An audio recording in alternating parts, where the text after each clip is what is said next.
¿Qué tal? Muy buenas noches, bienvenidos. Esto es ¿De qué se habla? Hoy vamos a hablar de este pequeño adminículo, de la exposición sobre todo que tienen los niños y jóvenes en las pantallas y el daño que está generando esto en nuestras juventudes. Es una realidad bastante compleja, la ansiedad se apodera de nuestra juventud y es una realidad porque las emociones en las que viven sumergidos los jóvenes y niños de todo el mundo pasan a través de este adminículo.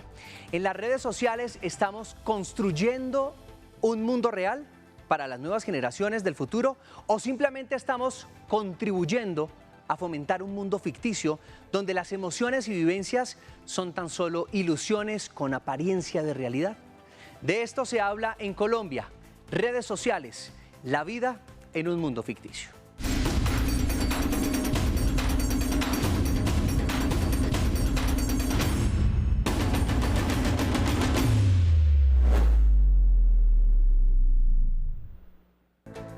Hechos, datos, cifras y personajes que nos dan de qué hablar. A ustedes muchas gracias por acompañarnos. Y hoy en nuestra mesa se encuentra Judy Benavides. Ella es vocera de Red Papás para prevención de riesgos digitales y violencias sexuales. Además, psicóloga, es jefe también de Viguías, que es el primer centro de Internet seguro de habla hispana en Latinoamérica. Una apuesta por la prevención de la explotación sexual de niños, niñas y adolescentes en los entornos digitales. Judy, ¿los padres perdieron su batalla como educadores frente al poder de las redes y las pantallas? ¿Usted qué opina?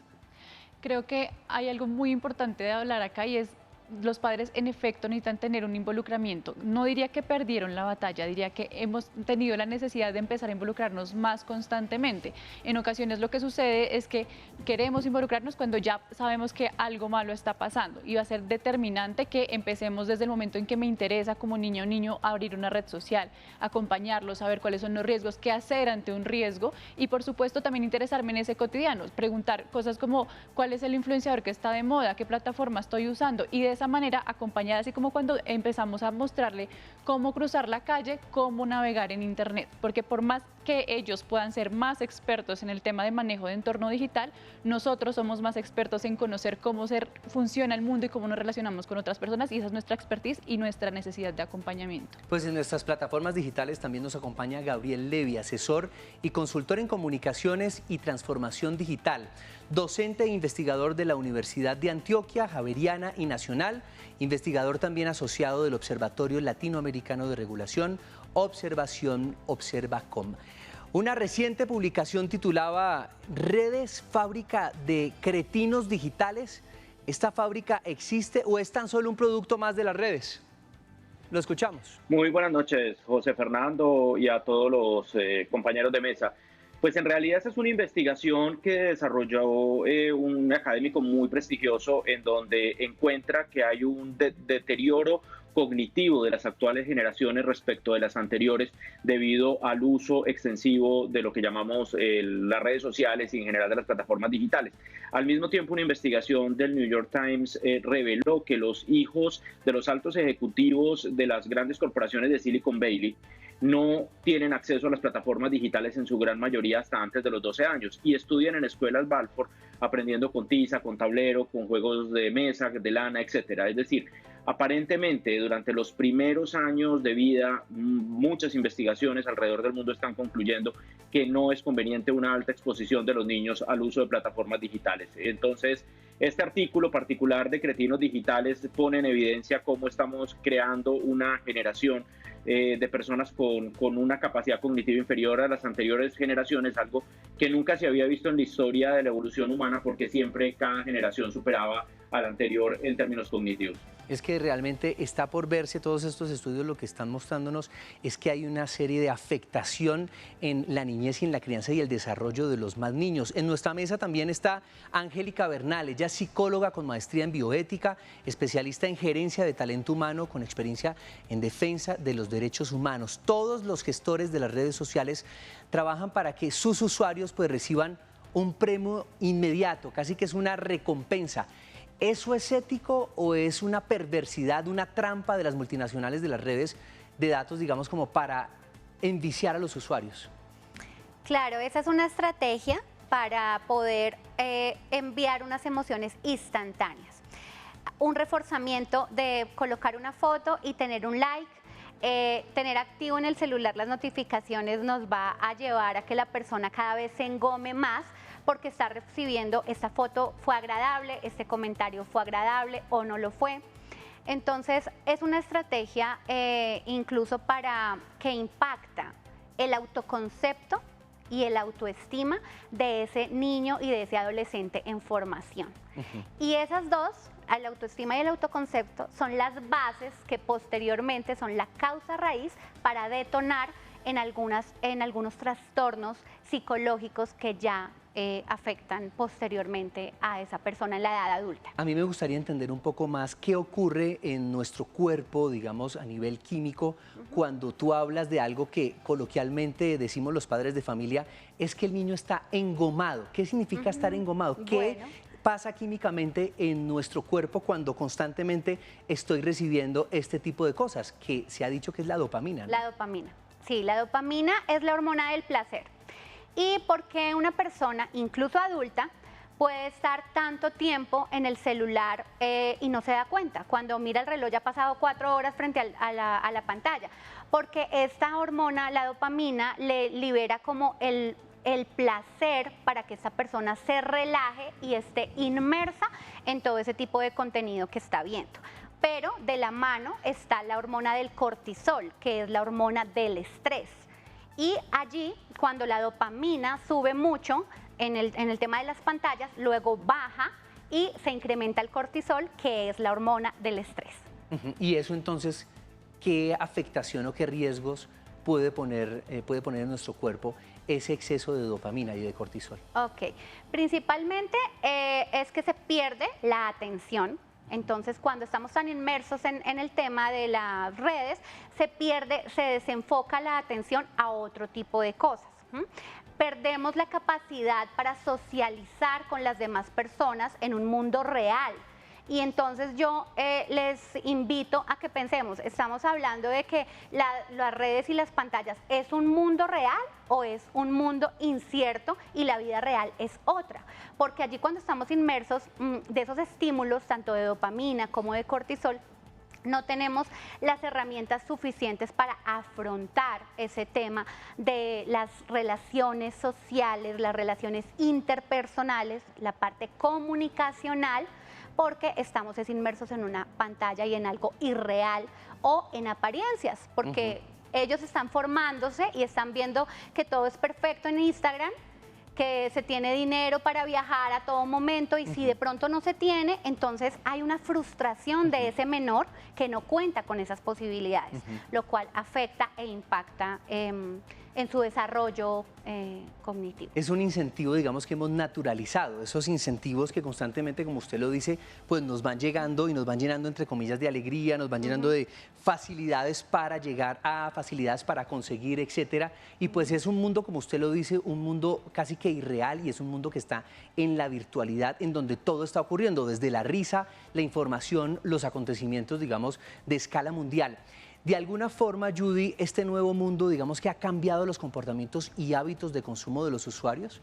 Claro que sí. De hecho, hay muchísima evidencia científica y no sé si recuerden el año pasado o este año, no recuerdo exactamente, Facebook también estuvo involucrado en un escándalo que nos hablaba de ellos tienen muchísima información en referencia a cuáles son nuestras prácticas, nuestras rutinas y por ende pueden ir generando información dentro de las plataformas para que nosotros vayamos por un lado o por el otro, consolidando como esos pensamientos, qué quiero, qué puedo y un poco lo que nos mencionaba también Angélica, como cuáles son esos alcances que vamos teniendo a través de las plataformas. Es decir, sí hay un conocimiento, hay una recolección de información muy fuerte y con ello están empezando a jugar. Y por eso, digamos, esta pregunta también me parece bastante interesante porque empieza a involucrar, hay un factor o un actor que es importante y es la misma red social. Ellos también actúan como proactivamente en este tema de la protección de los menores de 18 años o en el caso más real de la desprotección. Con eso que hablas, ¿cuál es la responsabilidad de las redes sociales? Porque indudablemente hay una responsabilidad de los padres de familia, de los niños, en todo caso, de escuchar por lo menos a sus adultos y, por supuesto, de las redes sociales. ¿Ellos se están autorregulando para estar prestos y listos para recibir a toda esta cantidad de adolescentes? Actualmente, digamos que hay países que ya tienen legislación en referencia a obligar a las redes sociales a que se autorregulen. De hecho, ya se está invitando a que las plataformas se piensen la protección de la infancia y la adolescencia desde el diseño. Internet es una herramienta que llega a la humanidad y no fue pensada para los niños, pero hoy en día el acceso a Internet es también un derecho que está dentro de la Convención de los Derechos del Niño. Entonces, ¿esto qué nos quiere decir? Que tenemos que garantizar esa protección. Desde Red Papás participamos este año en una investigación internacional que pretendía realizar o revisar 3 elementos dentro de las redes sociales. ¿Cuál es esa edad mínima sugerida, que para la mayoría de los casos está alrededor de los 14 años? ¿Cómo estaban esos términos y condiciones, si eran claros y accesibles? Y la tercera, si las cuentas de adolescentes de 17 años que siguen siendo sujetos de especial protección estaban configuradas como públicas o privadas, lo que significa mayor o menor protección en efectos prácticos.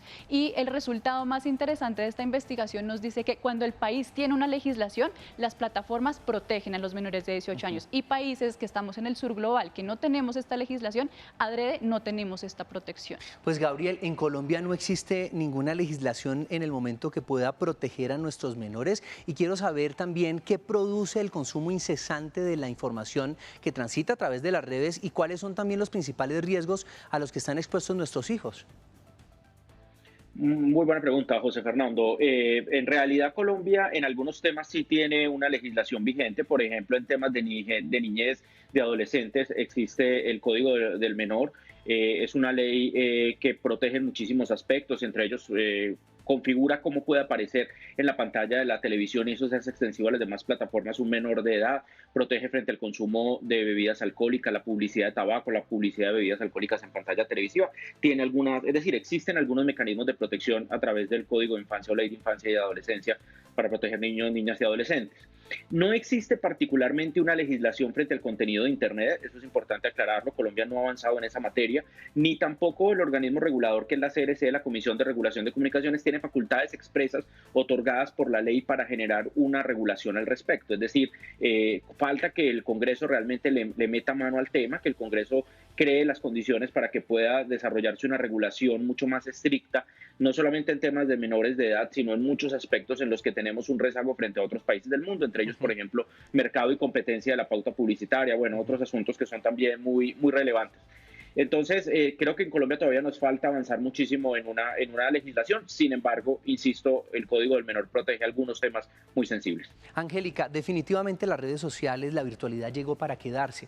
Y muchas veces se ha dicho que el problema no es de la existencia de las redes sociales, sino del uso que le demos. ¿Cómo enseñarle a nuestros hijos a optimizar las redes sociales para sacarle el mejor provecho? Bueno, primero es importante tener en cuenta que a los menores de 0 a 6 años no conviene tener el uso de estos dispositivos. ¿Por qué? Esa es la fase donde el cerebro se desarrolla y empieza a formarse lo que va a ser su cerebro de manera adulta. Entonces, del 0 a los 6 años los niños son una esponja que aprenden absolutamente todas las cosas, y si le damos una pantalla, ellos van a creer que para solucionar un problema lo que se debe hacer es evadir el problema y no afrontar el problema. Otra cosa es que si en esa franja de edad mantienen los niños en las pantallas, no van a desarrollar lo que es la curiosidad, la exploración, la creatividad que en esa edad se desarrolla, y no van a pensar qué debo hacer en el tiempo libre, que sea realmente en un terreno abierto, o en pintar, o en salir a la calle, en interactuar con otros niños, en desarrollar el lenguaje, en expresar sus propias emociones, porque van a estar inmersos en la pantalla. Entonces, algo muy importante es que en esa edad los padres o cuidadores deben tener muy en cuenta ese tema. Otra cosa es que, bueno, ya de los 6 años en adelante se sugiere es que ellos tengan un límite de tiempo del uso de esas pantallas. Puede ser 1 hora de tiempo al día, que deba ser medida y controlada, que realmente sea en ese tiempo, pero que también los padres o cuidadores se involucren. ¿Qué estás mirando? ¿Qué te interesa? ¿Qué estás viendo allí? Yo quiero dejarles una frase clara, y es que recordemos que el creador de Facebook dijo que Facebook se hizo para crear adictos. Y yo creo que esa frase es súper clara, porque a través de eso, a través del Facebook, pues las personas pueden tener, si no se usa de manera correcta, una adicción, y es lo que genera posteriormente detonantes como la agresividad o como la depresión o la ansiedad y el estrés. Entonces, por eso los padres deben tener un control, unos límites y determinar un horario. Sí. Y antes de dormir no se puede dejar 2 horas antes a que utilicen ningún tipo de pantalla, porque eso les puede generar insomnio o trastornos del sueño. Mire, límites es lo más importante, pero si usted, por ejemplo, como padre de familia, trabaja a través del celular, como me ocurre a mí, en mi casa tengo 2 mellizos y tienen límites de pantalla, solamente 1 hora al día, los dejo ver alguna película, no tienen nunca una tablet, pero es bastante complejo porque los hijos ya empiezan a cuestionarse, ¿y por qué tú sí? Yo estoy trabajando a través de esto, entonces ahí es muy importante conciliar el ejemplo, y es muy difícil dar ejemplo cuando estás trabajando a través de estos dispositivos móviles. Vamos a hacer una pausa y ya nos van a entregar muchas más herramientas para tratar de mejorar nuestra relación con la tecnología. Regresamos.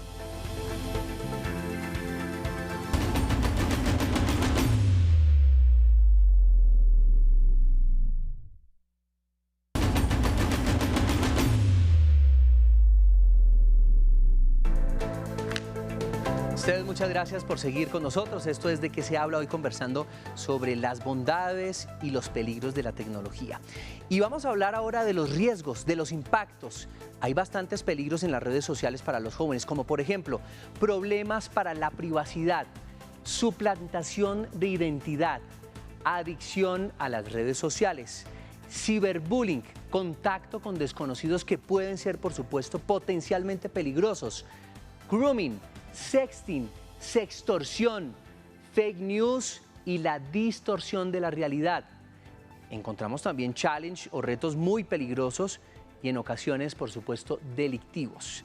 Realmente es una situación bastante compleja en la que están expuestos nuestros niños, pero quiero que vean también este video que fue tendencia y fue viral hace pocas semanas, hace pocos días. Miren esta situación tan compleja la que vivió una mamá en Estados Unidos, que decidió, a manera tal vez de castigo, esconderle el celular a su hijo de apenas 12 años.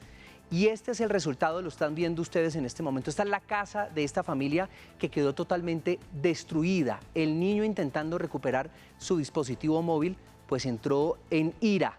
Y este es el resultado de cómo quedó su casa.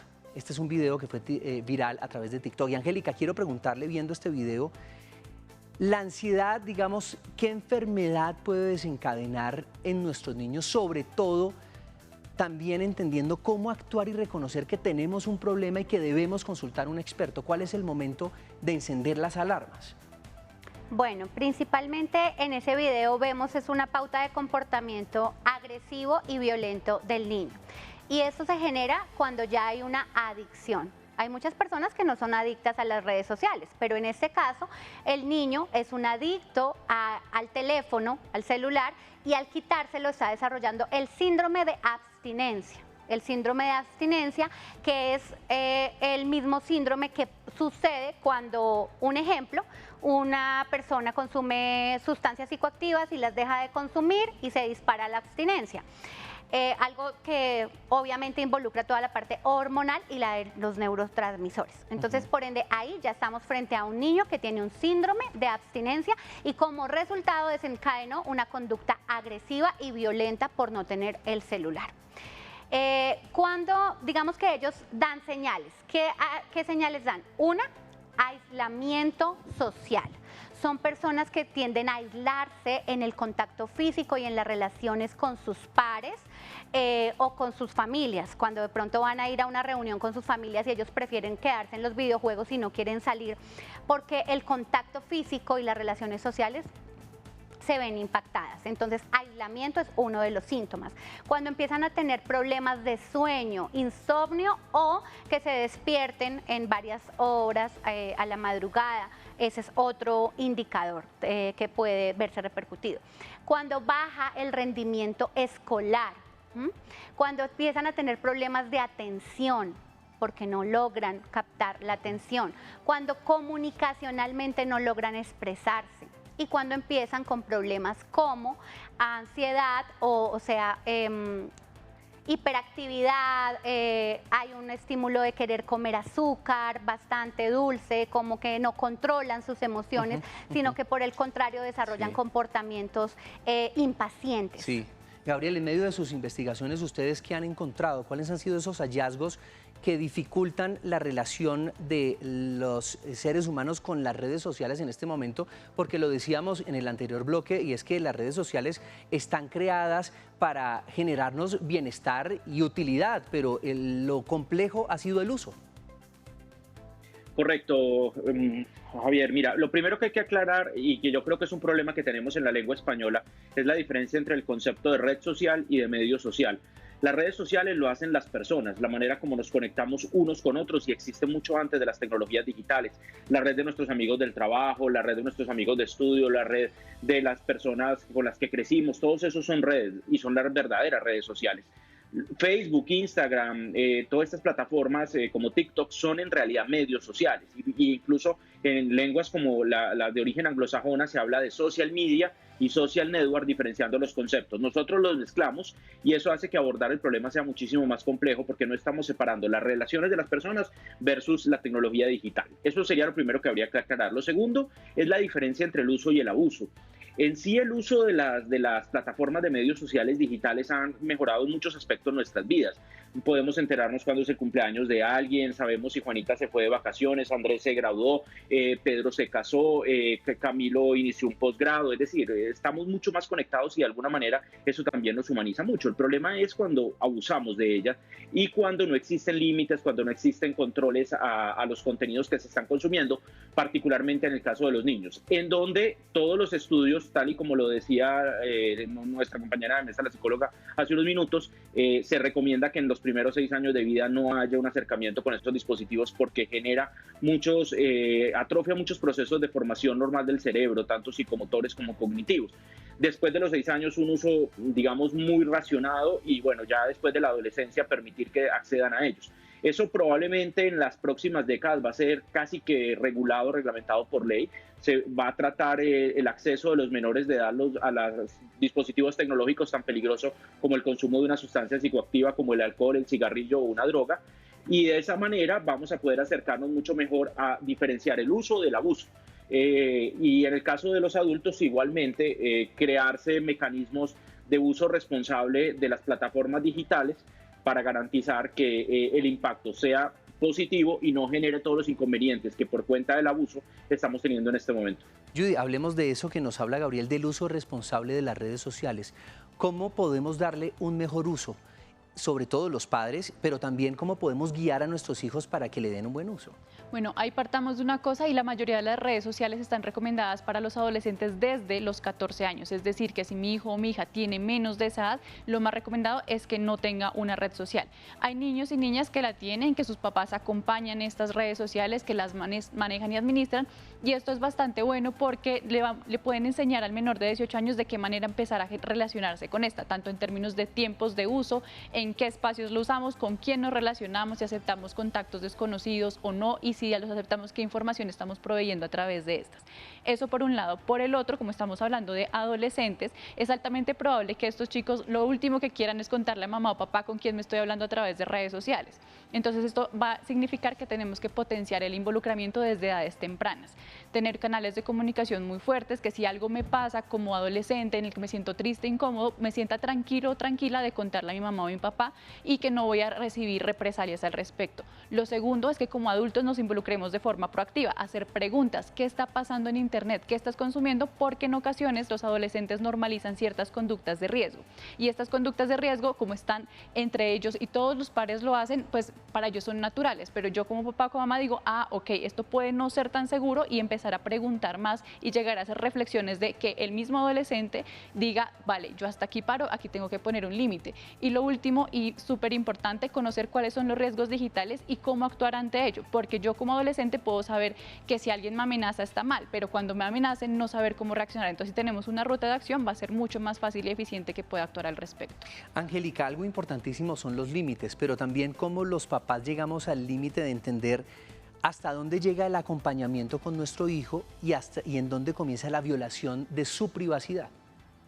Bueno, el niño necesita ser acompañado porque está en un proceso de formación. De pronto ya cuando se es adolescente sí podemos mirar esa parte de invadir la privacidad, pero pues respecto al niño está en un proceso de formación y hay un peligro al que puede estar expuesto en estos medios sociales, entonces por ende debe haber un acompañamiento en este tema. Pero también es como parte de la confianza que se puede dar entre el padre o la madre con este menor para que ellos también vayan soltando como que les interesa en este tipo de situaciones que están observando. Y el ejemplo, por ejemplo, si los papás están yendo a comer con el celular, no, esto no va a ser un buen mensaje para el niño ni para el adolescente. Es como que en la misma casa se deje una cajita, un ejemplo de todos los celulares y bueno, vamos a comer y no en el momento de la cena, es un momento para conversar y dejamos los celulares en esa caja. Otra cosa importante, cuando van a entrar a dormir, los celulares quedan afuera del cuarto, incluso los celulares de los padres. Porque eso es señal para también decirles a ellos, mira que esto se debe regular y que podemos tener un control, que la pantalla no te controle, que nosotros controlemos la pantalla. Mire, lo que estoy viendo en todo esto es que hay una ausencia, sobre todo en los padres de familia, por supuesto en los más menores, de conocimiento y de apropiación de todo esto que estamos hablando. Y por eso quiero preguntarle al doctor Gabriel si es necesario actualizar nuestro sistema educativo con base en lo que estamos viviendo e incluir también una especie de pedagogía alrededor del uso de las redes sociales. Sí, es que acá hay un problema muy serio de fondo, José Fernando, y es los tiempos en los que se han dado la implementación de estas tecnologías. Otras tecnologías de información y comunicación, por ejemplo, la imprenta, demoró siglos su implementación, la televisión demoró décadas, la radio demoró décadas. Entonces hubo mucho tiempo de generar una reflexión y una alfabetización mediática respecto al uso, el consumo y el abuso de estas plataformas tecnológicas. En el caso de las tecnologías de información y comunicación digitales derivadas de Internet, todo ha ocurrido en muy corto tiempo, en periodos de años. El paso de una red social a otra ocurre entre 2 y 3 años de distancia. Incluso los adultos ni siquiera sabíamos de la existencia de esa red. TikTok tomó desprevenido a los adultos, los niños ya la estaban usando, los jóvenes la estaban usando y los adultos no sabían que existía. Entonces, por esas cortas ventanas de tiempo que existen en la implementación tecnológica de la era de Internet, hace que realmente sea muy complejo para los académicos analizar, estudiar el impacto, analizar cuáles son las consecuencias y por supuesto para los padres tener conocimiento sobre ellas. Y sobre todo lo más difícil es desarrollar protocolos que permitan un uso racional de las mismas. Van muy rápido, el desarrollo vertiginoso de las tecnologías de información y comunicación desborda la capacidad de los estudios sociales para generar protocolos y estrategias que permitan garantizar un uso racional de los mismos. Pero efectivamente nos toca hacerlo, es una responsabilidad social que tienen todas las disciplinas sociales trabajar en eso y en los próximos años hay que acelerarlo sustancialmente para disminuir el impacto. Una responsabilidad social, una responsabilidad también del Estado de regular, una responsabilidad de quienes generan estas redes sociales y por supuesto de los padres de familia. Nos queda mucho por reflexionar, realmente es una situación bastante compleja que nos demorará tal vez años en lograr entenderla y poderle dar ejemplo a nuestros hijos porque como ya lo hemos visto y lo dijimos ahora, pues muchas de las personas trabajan a través de estos aparatos móviles y los hijos después de la pandemia pues nos han visto aún más metidos en estos aparatos. La situación está bastante compleja y eso es lo que se habla en Colombia, de las redes sociales, la vida en un mundo ficticio. Que tengan una buena noche.